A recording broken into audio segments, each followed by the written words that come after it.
Hello, and welcome to Mental Health Matters podcast. I'm your host, Liz Lang, and I'm here with Dr. Mark Burton. In this podcast, we will talk about all things mental health. Thank you so much for joining us.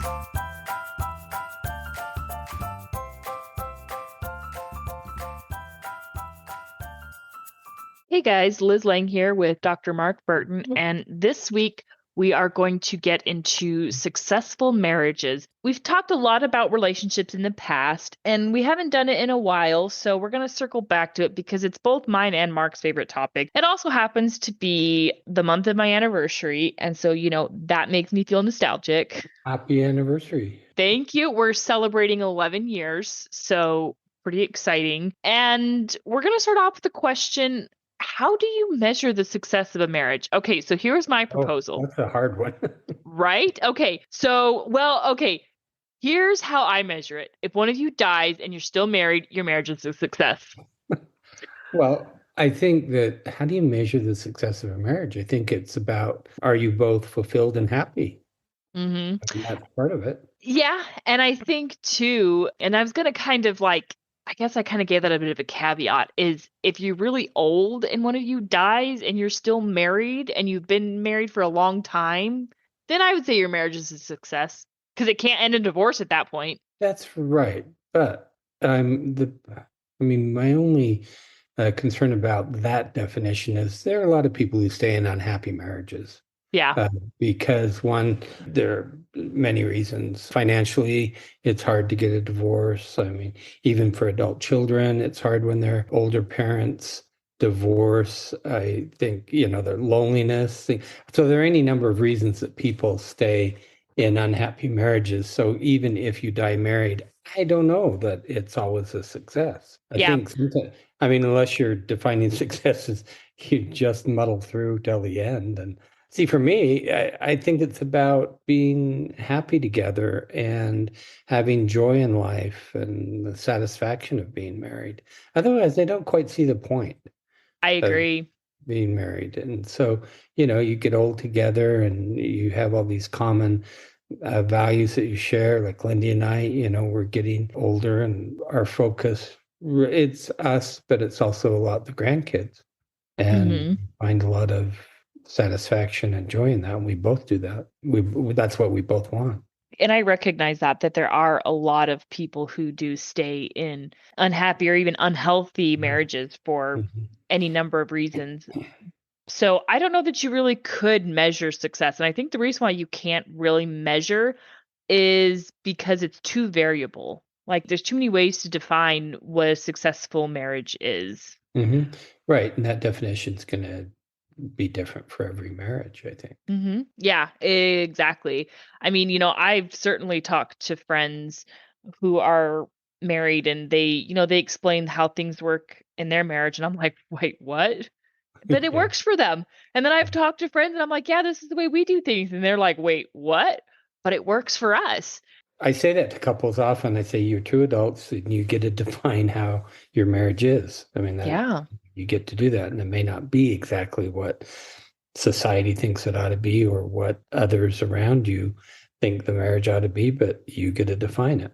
Yeah, exactly. And so I think that's an important thing when you do try to consider, or when you try to ask yourself, is my marriage successful? And I think that that's going to change. The definition is going to change. Just like the relationship itself is going to evolve, you need to ask yourself, what works for us? And is this working for us? And if it's not, what do we need to do to make it more successful?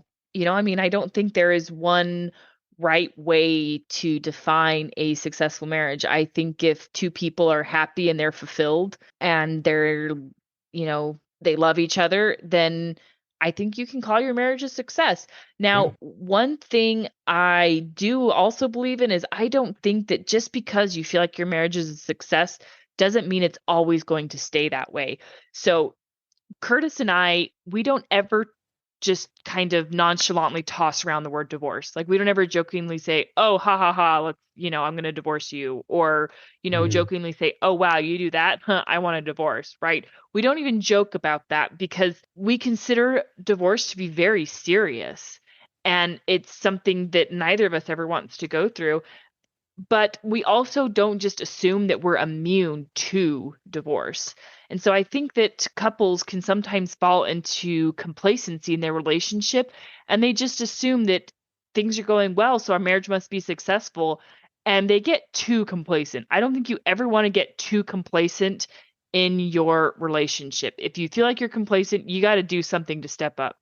Right. And I think that, you need to have your marriage be a focus every day. Yes. So the list that I came up with, this I want to say first, this is not a complete list. And No. there are certainly going to be other factors in successful marriages. These are just some of the things that I thought about as far when I thought about the couples that I've seen in my Mhm. office. And then also, as I said to you in the email, if it's any longer, then we'll just keep going and going and going because you and I can talk forever on this particular topic. Oh So yeah. we limited it that way. But what you were just talking about, I think, fits in with the first one, which I put down, which is commitment. Mhm. And so to have a successful marriage, I think fundamentally you have to be committed to each other. Because you talked about throwing around the word divorce, and I do see couples where that does get thrown around. The problem is, like a threat. And the problem is that it creates unsafe and emotionally unsafe environment. Mhm. And so if you're sitting in my office or if you're anywhere and you've decided to work on the relationship, Yeah. and someone is throwing out that word divorce, then it's almost like you've opened that door a little bit, and your foot's sticking out and you don't know if you're going Mhm. to stay or go because, you put that on the table. Well, maybe we could get a divorce. This is going to sound simplistic and probably one of those moments where you say, yeah, that's obvious, but the couples who stick with the process of working on their marriage ultimately are successful. And the Mhm. reason I think that is because there's a reason that couples get together in the first place. Yes. And I think what happens over time, life intrudes on the marriage. You have children, the stress goes up, job stress goes up, maybe money stress goes up, and you forget the reasons that you got together in the first place. And then going back to Gottman's research, he thinks that couples wait way too long from the onset of difficulties in the marriage to where they then seek help. He says it's on the Mhm. average of about 7 years. And the problem with that is that sometimes it's too late. You know, Yeah. if you become, I think I've spoken before about the hardest place to come back from in a marriage is when you're emotionally disconnected. It's very, very Mhm. difficult to come back from that. Anyway, commitment. And it's one of the first questions that I typically ask in the first session because I want to know what is your commitment to this process? What is the commitment to the marriage? And certainly most people will say they're committed, and those are the ones who are going to have a really good chance of improving their marriage. But often, you can tell, and one or both of them might be pretty direct by saying, I'm not that committed, or whatever it is. And so, right there, they've opened the door to divorce. So I agree with you. You don't say divorce. Mhm. I don't think you do. I don't think you throw that out as a threat I ever. agree. Or even jokingly was No. that was Yeah.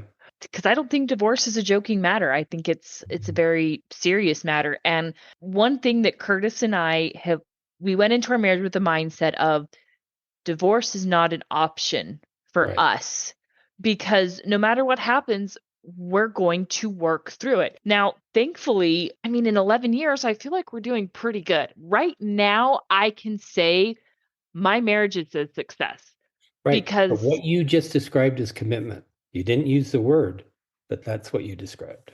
yes, exactly.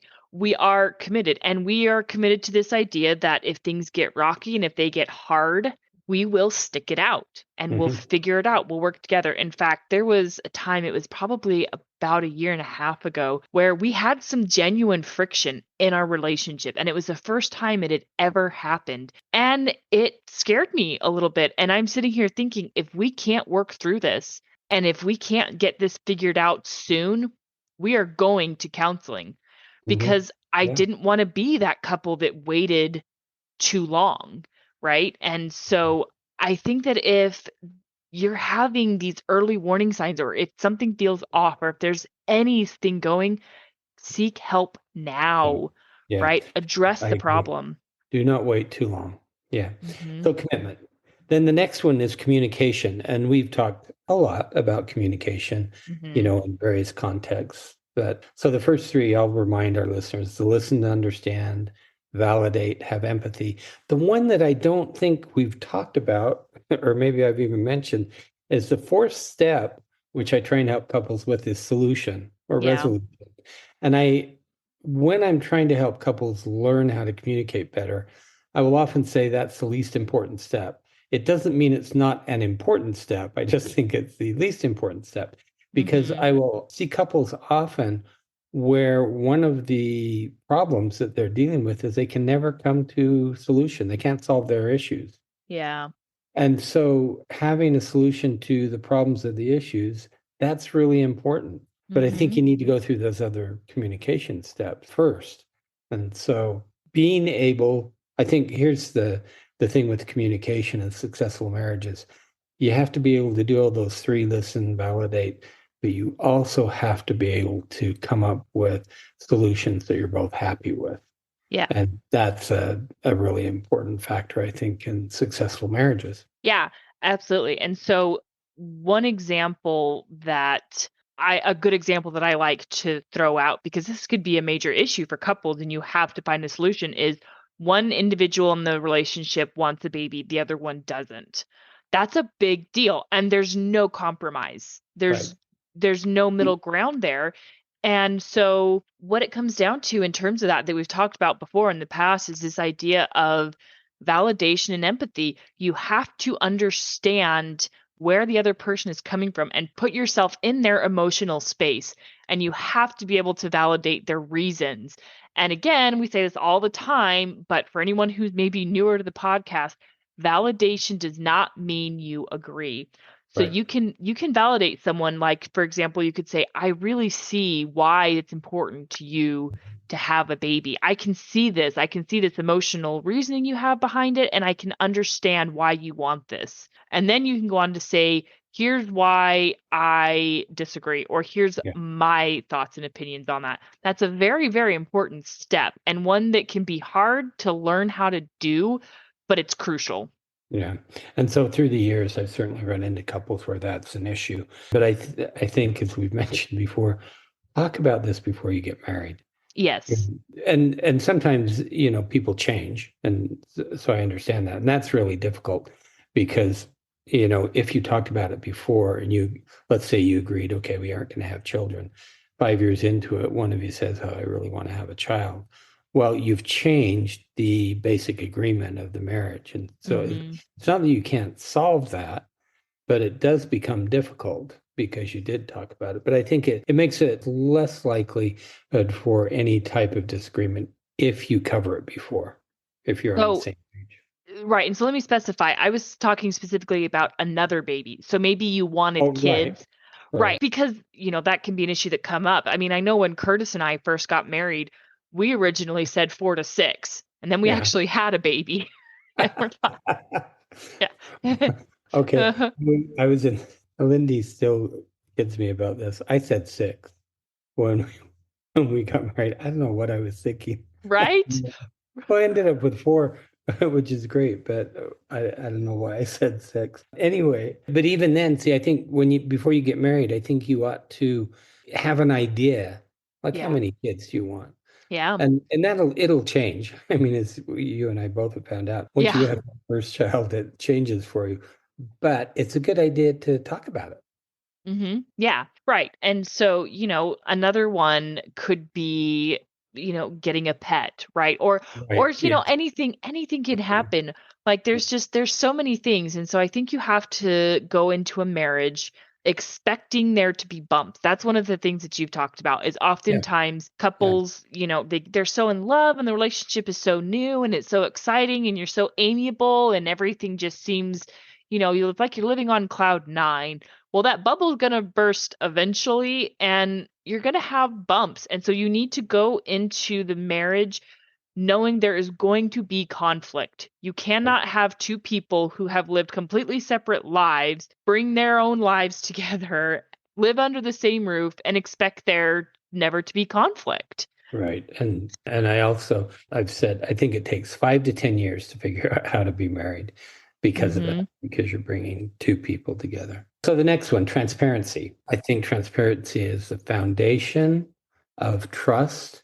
And I think you have to be vulnerable in order Yes. to have that emotional intimacy that I would say most couples want and are after. And so it's true, you could have a marriage where both of you are comfortable without the emotional intimacy. I think that's pretty rare, Mm-hmm. though. And so, in order to have that, you've got to have total transparency, meaning that you don't hide things from your partner. I don't know if you heard the radio program this. We talked about that, that if ever you have this idea, oh, I shouldn't tell my spouse, whatever Mm-hmm. it is, that should be a huge red flag Yes. because you aren't being transparent and it's going to catch up to you and it will damage trust. Yeah. If one of those things that makes a successful marriage for you is to have the trust and that emotional connection, you've got to have transparency. I don't see how it works otherwise. Yeah, I agree. And sometimes transparency can just be, and having that vulnerability is just being able to listen to your spouse when they come to you about something that's bothering them.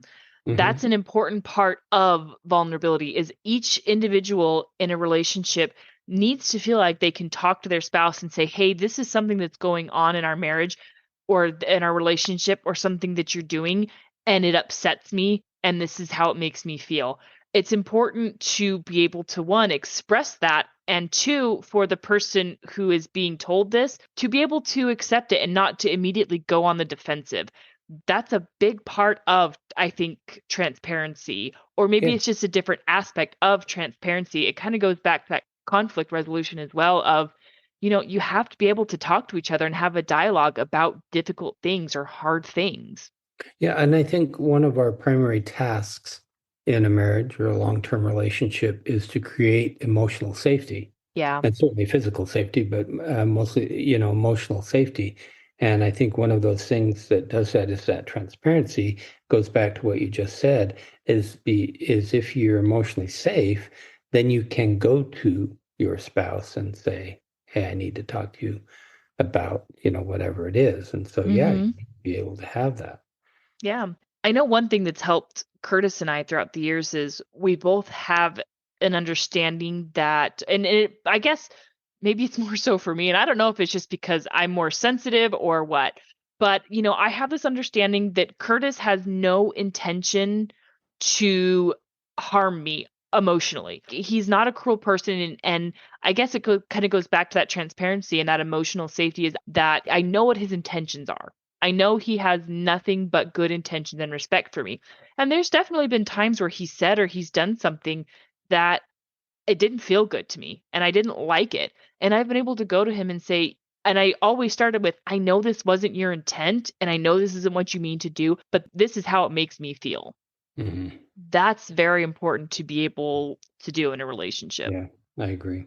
Next one I have is common goals. I think that there can be, various goals that a couple would have, like financial goals. Well, we talked about children, parenting. Mhm. Although when you have children, then the goal becomes how do we parent, and mostly how do we discipline. Yeah. And then also spiritual or religious focus within the family. And again, I think those types. I think, in fact, all three of those are good things that you should talk about again before you get married, Yeah. so that you at least have an idea of where you're starting from. But I think it's really hard if you have differing goals in any of those three. Like I see the difference in spiritual and religious goals. So a couple marries and they talk about it, and it seems like it's going to be fine. Mhm. But when it changes is when they have children. Yep. And then, what happens is often both of them want the children raised in whatever tradition. And it could be no tradition, in fact, if you're an atheist. But again, that's when the difficulty arises. And so if you go into the relationship and you have different spiritual or religious traditions, you really need to talk about it in terms of what happens when we have children. And a lot of couples don't see beyond just getting married because they Yeah. think, oh, we'll be able to handle it, which I think is true. If it just stayed the couple, I don't know that it would be an issue. Mm-hmm. But, once you introduce children into the relationship, then I think it becomes a big issue. But I've certainly seen financial goals be a problem where often one's a saver, one's a spender. That can Yep. be a source of a lot of conflict. I think parenting, the way we choose to parent, is often based on how we were parented, and it can go both ways. It can go, I'm going to be the opposite of what my parents were, and that becomes really important. Like I am not going to do Mm-hmm. to my kids what my parents did to me, or it can be, oh, I really like the way I was, raised, so I'm going to do exactly the same thing. But again, you're putting two people together who came from two different traditions of parenting. And Yeah. so you have to be able to have the conversation to where you come up with what the couple's focus in parenting will be, or the couple's focus in financial goals. So again, early on, or even before you get married, is you have to talk about common goals. Yeah. And one thing that when it comes to setting goals and achieving goals, I think you have to let go of this idea of there's only one right way to do Yeah, things, that's uh, right. especially when it comes to parenting and spending money. Parenting, I very, very firmly believe there is no one right way to parent a child Well, because, there are a lot of wrong ways, I think. yes, But you're right. I was talking to a yes, couple today, my last couple of the day, and we were talking about this. And what I tried to help them understand, the most important thing in parenting is you two have got to be on the same page. yes, You've got yeah, to be a team. You've got to mm-hmm. be a team in parenting. And that's the most important thing. So I agree with you. I think the way I would frame it, there are many right ways to do this, to Yeah, be there's no parent. one single right way to And parent a child. Yeah. And so you've just got to figure out what does that look like for you two. Anyway, Hmm. common goals, I think, make for a very successful marriage. I've often said this that getting married at age 19 to a guy I'd known less than a year is probably the craziest thing I've ever That's done. crazy, Liz. Did you do Oh that? yeah. Yeah. Oh yeah. Yeah, Curtis and I we met in January, started dating in April and got married in October. Uh-huh. And That's a but fast turnaround. Yeah, but you know what? I think one of the main reasons why we have been as successful as we have so far, because I very firmly believe in that caveat so far, is we had common goals. Hmm. And that was a big thing for us. So, I mean, for example, we both knew that we wanted to be married to someone who made religion the center of their lives, Hmm. and we both wanted children. We both wanted me to be a stay-at-home mom. And, we had this idea early on of how things were going to work out. And I mean, I don't know, I can't say things have gone 100% according to plan, but for the most part, things have kind of gone how we wanted. But we've been able to navigate changes. I Yeah. mean, You go have ahead. to be able to navigate the changes Yes. because we're dynamic through the lifespan. We aren't. Yes. And so this isn't one that I wrote down, but you reminded me of it, is that both of you will change through the lifespan. I mean, if you think like Lindy and I don't think we're even close to who we were. When Yeah. I was 21 and she was 20 when we got married. And so, we're not the same people. But yet we've changed together and we've accepted the changes Mhm. of each other as we have gone along. And so you're right. You have to be able to change. Yeah, and be open to the idea of change. I think to navigate those changes or to be okay with them is you have to have what's going to lead into our next item on your list is focusing on the relationship daily. And Hmm. so I think if you're doing that, if you're involved together and you stay focused on the relationship, you're going to recognize those changes and they're going to happen together, and you're Yes. going to be able to talk about it. You have that emotional safety. You have established methods of communicating and for resolving conflict. So if you're doing all of those things as those changes happen, they're either not going to be a huge surprise or you're going to be able to accept them because you've watched them happen. Yeah. And so focus on the relationship daily, which I realize, especially with the birth of the first child, it gets to be tough. Yes. But you have to really come back to it. Gottman's book, I think it's called And Baby Makes Three, I think is a good one because that's the focus of it. That, how do you pull yourself back together to focus on the relationship sometimes? And so he found that the divorce rate spikes around 7 years. Mm-hmm. And a lot of people, 6, 7, or 8 years, a lot of people they used to call it 7 year itch. But what it turns out is that's typically the time of the birth of the first child. And so that's Mm-hmm. the reason he went into looking at that is that the birth of the first child is the biggest change that any couple will face in their relationship. And, Yep. if you have two, three, or four children, yes, it's a change. It's not at all like the first one, though, because, Mm-hmm. you're just kind of adding one more. It's more work, certainly. But anyways, focus on the relationship. Couples forget how to have fun together. That's a problem. Yeah, Don't do and that.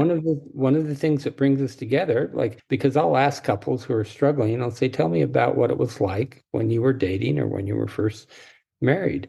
And without exception, they're going to say, "Well, we had a lot of fun together," or some variation of that. And so you need to get back to having fun together, and so you need to be creative, figure out what that looks like now. Be active together. I think couples who are active together typically are closer. And, it doesn't need to be like you're running a marathon together, but go on a hike together, be outside together, do Mm-hmm. something like that, go on a walk. So be active together could just be, hey, let's go on a walk tonight before bed. And so you go out and you walk around the block. That to me is being active together. Yeah. And then I've mentioned before the idea of novel experiences Mm-hmm. which, really tends to pull couples together. Oh yeah. So, that might fall into that category of having fun together, but you want to do different things, new things for each of you. And that tends to keep the relationship more vibrant because I think for a lot of couples, they get into a rut Yes. and it gets boring, the same thing every night. Yeah, we have dinner, we put the kids to bed, and then we plop ourselves in front of the TV. Mm-hmm. Which, if you're doing that day after day after day, the marriage is going to get stale.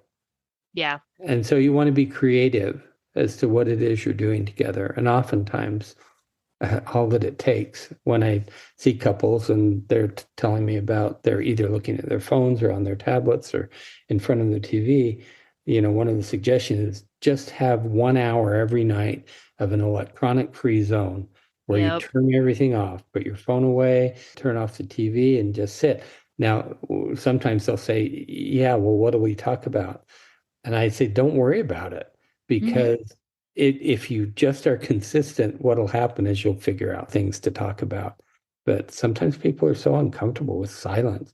Sit there and rub each other's shoulders. Sit there and, rub each other's head. Do something nice for each other. Mm-hmm. Uh, and then the words will come.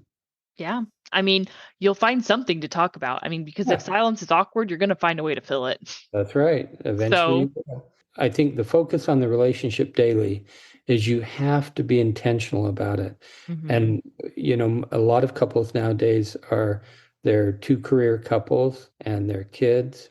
And so there's not a lot of time. I mean, that's one of the things I hear, I think, from every couple that I see. They realize they don't have enough time. And part of the problem when they come to see me is I'm going to say, well, you need to do this and this. It's just more time. But I think that what they have to do is they have to reallocate their time and they Yeah. have to make the relationship a priority. And sometimes it's just a half hour in the evening. Mm-hmm. And I think they ought to do it every day. But some couples, if they do it 4 times a week, that's good for them. But you have to be intentional about it. And watching TV can be enjoyable. That cannot be your only common activity, though. It just can't. Yeah, because it's way too engaging Yeah. mentally. Like you need Yeah. to be mentally engaged in something Hmm. together. And Yeah. watching TV is like you're focused on something else. It's an Yeah. external focus. And something in the marriage needs to be internal. It's got to be an internal focus in the relationship, not something external. So Curtis and I, with one of the benefits of my father-in-law moving in with us is Curtis and I have really gotten into biking together. Which is great. I love to hear about your bike rides. It's Yeah. great. Yeah. A few weeks ago, we did a 50-mile bike ride together. Hmm. And that was an incredible experience for us. And man, it was novel, it was great, and we really loved doing it. And so, and it doesn't have to be that extravagant. It doesn't have to be that crazy, right? But I mean, just I don't know, do something fun together. Yeah, yeah, it doesn't have to be on that level, but it certainly can be, and it can be just walking around the block. So, Hmm. yeah, focus, take the time. You have to create the context in which you can connect emotionally and Yeah. physically. Yeah. And so you have to set that time apart. The last one I have is kind of some general behavior, which I say to couples all the time because I typically don't ask them, do you love each other? Hmm. And the reason I don't is because I guess I make an assumption that they do. And they always say that. These couples can be fighting like crazy, but they will say, but we love each other. Yep. So the issue is not love, it's behavior, Hmm. typically. And so you have to be kind to each other. Kindness, compassion, respect is important. And these are some of Gottman's words, admiration. And so you really have to, I think part of the focus every day on the relationship is finding something that you appreciate about the other person, Yeah. because then that brings in the kindness, compassion, respect, and admiration. It brings in all of those and let Hmm. the other person know. It's one of the basic exercises that I'll give couples when they are so stuck in seeing the negative. If you can force them to look at the positive, and oftentimes it's pretty easy for them to find the positive. It's not that they Yeah. aren't there. Hmm. It's just that they've gotten into that rut, that negativity rut, and it's too easy for them to see the negative issues. And so if you force them or guide them, maybe force isn't a good word, but if you guide them to look for the positive, it can really change it around for them. Yeah, so as human beings, we're kind of hardwired to focus on Mhm. the negative, We and we are. really tend to do that. And it's so easy to only see the negative things going on about your spouse. And so I think you're right. You have to make an effort to focus on the positive. And I know there's been times in the past where if I'm in this cycle of I'm just so irritated with Curtis and he's just driving me so crazy, or if I feel like there's a problem going on, in that Hmm. instance, I try to make it about me and I say, okay, what am I doing or what can I do to improve the situation? What can I do to fix this? And I usually, when I turn inward, I realize that it really is me, right? And so I think if you, in general, instead of focusing on everything your spouse needs to do to be a better spouse, focus on what can I do to be a Yep, better spouse? I How can agree. I be a better person? What more can I bring to this relationship? That's going to set you up for success. And I think that both couples, if both couples are doing that, what can I do to be better in this relationship? It's going to lead you to long-term success. Okay, that's right. Yeah. That's an easy way to put it. So yeah, behavior, be kind, compassionate, be respectful. So respect, that has to do with, not just actions, but words. The words Mhm. that we use have meaning. Yeah. And so choose your words carefully. Yes. And, no name calling, that's disrespectful, it's not kind. But admiration, I think, is important, and that you get by looking for the positives. Mhm. Yeah. Yep, find things you admire about your spouse. I mean, because you wouldn't marry someone if you didn't admire something about Right. them. Right. And you have to, help people remember, well, what's the reason you got married, so Yeah. many years ago. Yeah, I think it's good to reminisce about the early days of a relationship. Reminisce about those, talk about those. Right. It is. And it's one of those things, Gottman does a lot of research. And the first thing he'll do in the first session when he is doing an assessment with a couple, he'll ask them each to talk about how they met and those first few years together. And the way you talk about it is a very big indicator on potential success. Mhm. Anyway, that's a non-exhaustive list, but I think they're important things to help people have successful marriages. Yep. Yep, absolutely. So, next week we're going to get into surviving the holidays. Which is Those such a great topic for yes. New Year. Yes. So, the holidays are right around the corner. Yep. So it's not too early to start talking about this. No, absolutely not. And I can tell you one word that is absolutely going to come up. It's our favorite word. Boundaries. Yes, boundaries. We're going to talk a lot about boundaries. So sit tight and we'll see y'all next week. Have a good week, everyone. Have a question for Dr. Burton? How about a topic you'd like us to cover?